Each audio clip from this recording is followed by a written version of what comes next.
Hello everyone, Drew Wilson of Your Era Gamer here, and today we got something a little bit different.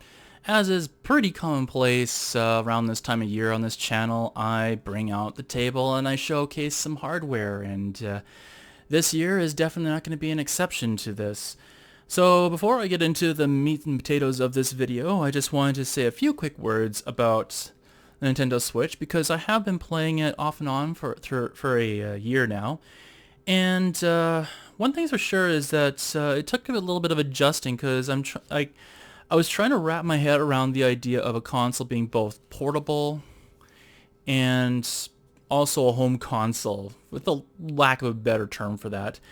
And so far it's been surprisingly good. The games I've been playing, although maybe I've just been lucky with my selections lately, so far it's been a pretty good experience. I will say though, it took a little bit of adjusting, and one of the ways I was trying to adjust is with this plus sign button here. That is the new pause button. I'm so used to the idea of pause being the start button, and well, I guess that has changed to now a plus sign. So it took me a bit to wrap my head around that one, but I think I'm starting to get used to that. The other thing too is this home button, which almost doesn't even feel like a button, but that's how you get to the operating system, I guess, in the Switch. And it took me a bit to wrap my head around that. And in order to make the magic happen on this channel, I sometimes have to actually unplug some consoles and plug others into the same outlet. I just don't want to blow circuit breakers somehow. So that's what I've been kind of doing so that I can basically review all these different games. And there is one little hitch with that, with the Switch, which I think is a little bit more intuitive with other consoles, but was a little bit less intuitive. Apparently you have to exit out of the game before you pull the plug on it.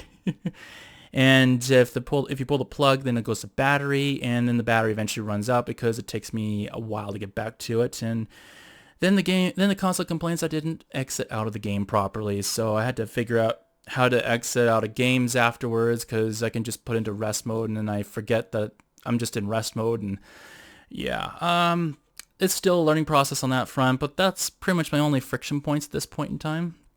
But yeah, just like I said, a few words on that one. Obviously this video is not about the Switch, but I just wanted to at least give you an update on my experience with that console, because I didn't have a chance to until now. But the main reason is, of course, this bad boy. Ugh. This PlayStation 5. And I don't know how the performance did on the unboxing video. I'm recording these about the same time, but I'm going to be curious to see how it goes, and I'll go over that a little bit more later. Hopefully I remember that. But yeah, I'm sure that I got the disk drive version so that I can get physical copies of games. I can collect those for what it's worth. I heard there's been issues with them just being keys, but I think that was a question about Switch 2 or something like that. Anyway, I went this route, even though there was some availability issues with certain games, but that's the route I went.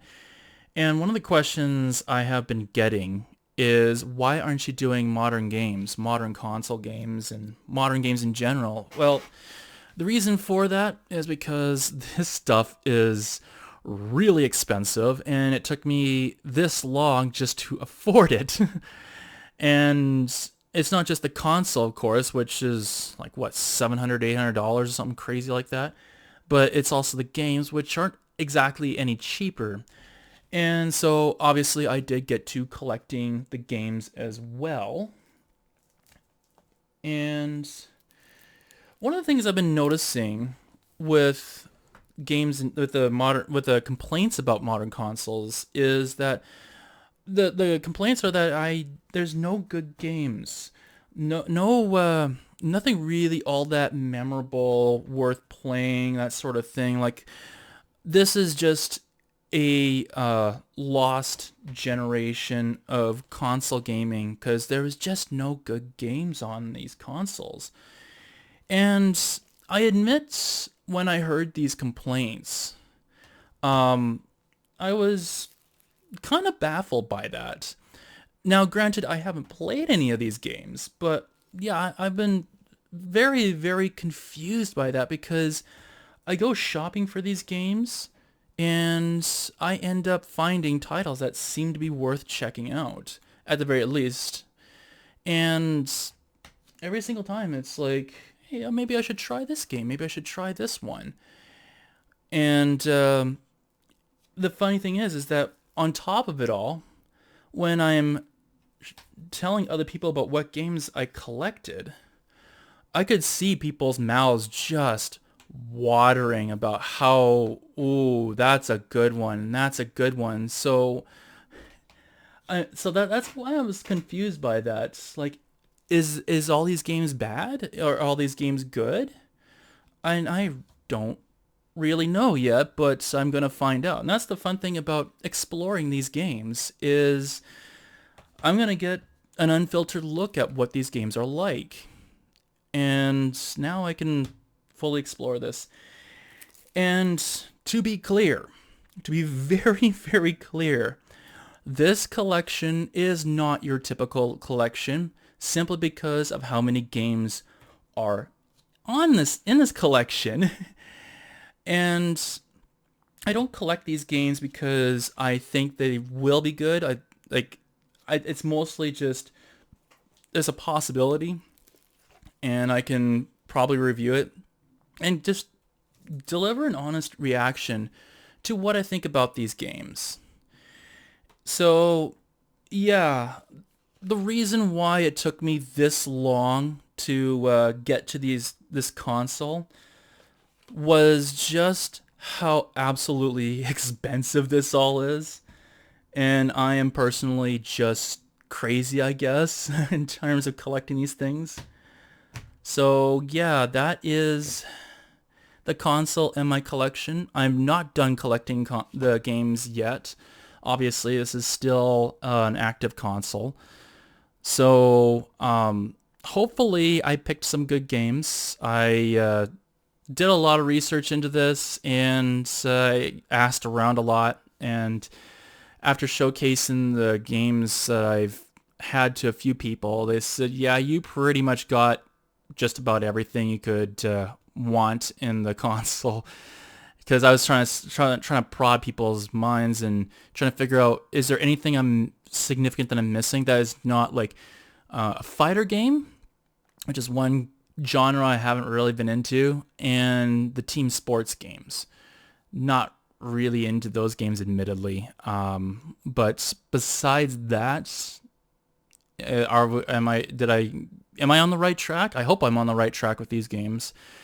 So I'm gonna find out what it's like to actually play these games. So it's gonna be an interesting experience. And just to be in the lack of a better term, just for full disclosure, this is also an experiment for the platform I am on, YouTube. And the question is, do modern games actually contribute to your views? Are people actually interested in the fresh stuff, or is it, well, luck? And I'm going to find out. I did do some experimentation with the Switch, and because those are pretty recent, some of those are pretty recent games too, and results are very touch and go. So it's not exactly encouraging, but obviously I need more data points to find out for sure. So yeah, this is going to be an experiment both on what it's like to play on modern consoles and what it's like to actually showcase modern console gaming as well. So yeah, going to be an interesting year this year.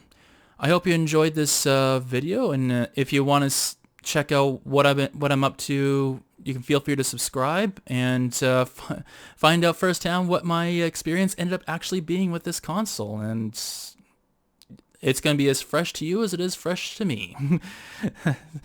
That's about the best way I can put it. You can also drop me a like if you want to help support this channel. You can also check out my Patreon page, patreon.com/freezenet, to support this channel even more. And you can check out my website at freezenet.ca, where I also offer not just digital rights and technology news, but also video game reviews as well. So yeah, I guess that's all for now, and until next time, what is your era?